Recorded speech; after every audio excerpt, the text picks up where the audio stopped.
welcome to episode 23 of the Tech Leader Pro podcast. Today I'm going to discuss why a leader needs to be great at meetings and to leverage those opportunities to communicate to the fullest. So let's get started. Meetings are a big part of all of our lives. Love them or hate them, we cannot escape them. So as they are a certainty, why not get good at them? A major part of being a leader is given direction. You need to point your team north, metaphorically speaking. It does not matter how hard your team work if they are pointing in the wrong direction. Therefore, we can say that direction is more important than velocity. In order to set direction, you need to be a great communicator, and the forum for that communication is usually meetings.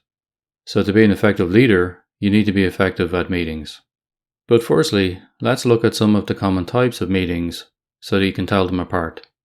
Briefings are when you, or another leader, want to have a short meeting to delegate tasks or set immediate goals. Briefings are largely one way. They are used to give explicit direction. In order for a briefing to be successful, everyone needs to leave the meeting with a clear context and a clear sense of direction, and it is your job as an effective communicator to set that. Workshops are an open forum where everyone's opinions are welcomed, and the outcomes are uncertain at the beginning of the meeting. Workshops are great for a leader to seek feedback on a given topic, or to seek out new solutions. In a workshop, a leader needs to listen attentively. Listening is a life skill that makes you smarter. One-to-one meetings are used to listen to the concerns of a single team member. As a leader, it is your job to listen, and listen. The agenda should be set by your team member, not by you, and you should avoid bringing in business as usual topics such as projects or tasks. Fundamentally, one-to-ones are about building relationships with your teammates based on transparency and trust. Now that we have discussed the types of meetings, let's discuss the types of people that might turn up to make things interesting. The HiPPO, or the highest paid person's opinion, is the most senior person in a meeting that is often naturally deferred to for opinions or direction. The problem with the HiPPO is that they can often take over a meeting via the power of their status and can steer the agenda off course. Invite a HiPPO only as required for escalations, and if you are the HiPPO, beware that your mere presence in the meeting can influence other attendees negatively, e.g. by making them uncomfortable to speak openly. The distracted are often found working on their laptop or phone during the meeting. Their usual contribution is, "Can you repeat that?" usually after their name is mentioned. If someone is not attentive, they should not be invited next time. Be firm on this. The chorus like to agree with the consensus, or more likely with the HiPPO. The chorus are only slightly more useful than the distracted, insofar as at least they are listening, in spite of offering no original opinions of their own. At worst, a powerful chorus can encourage groupthink, and for that reason they should be avoided. The rabbit hole diver wants to drag the agenda into the weeds as quickly as possible, where they are comfortable. No detail is too small, no tangent is too extreme. They can quickly derail a meeting by forcing everyone to spend time talking about insignificant details. The friend of the rabbit hole diver is verbosity. The enemy is concisely getting to the point quickly. Knowingly or unknowingly, they are achieving the same goal of running down the clock. At best, a rabbit hole diver is a well-meaning expert who just wants to impress people with the depth of their knowledge. Usually they just require mentoring on their presentation skills, but via one-to-ones. The curveball pitcher is dedicated to derailment. Unlike the rabbit hole diver, the curveball pitcher is dedicated to the art of turning an agenda upside down.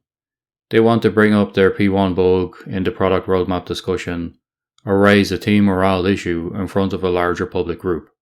These guys are wildcards, absolute jokers, that need to be kept outside the meeting until they learn some etiquette. And then finally we have the agenda pusher, who wants to push the same agenda no matter what the subject of the actual meeting they are attending. A meeting is simply a platform for them to push that agenda relentlessly. The agenda pusher is a politician, normally concerned with self-promotion at the expense of others. The best thing to do is to starve them of attention. As a leader, you need to keep everyone aligned to the key goal of the meeting and keep it focused on that agenda. I like to think about the dollar rate of a meeting. If you add up the hourly rate of each attendee, the outcome of the meeting should exceed the dollar amount of the investment. Meetings should not be wasteful. Your job is to listen, contemplate, engage, and challenge everyone at the meeting, but keep it simple. Attack the ideas, not the people. Also, depending on the meeting type, actions may or may not be required at the end of the meeting. Some meetings can be inconclusive and may require follow-up sessions to identify the right path forward. When actions are clear, however, ensure that ownership is assigned and timelines are agreed upon. Now I'd like to add a word about Zoom. The so-called new normal is Zoom video calls rather than face-to-face meetings. Here there are new challenges that require new solutions. Firstly, you should turn on cameras. Facial expressions and body language are an integral part of communicating and should not be filtered out by technology.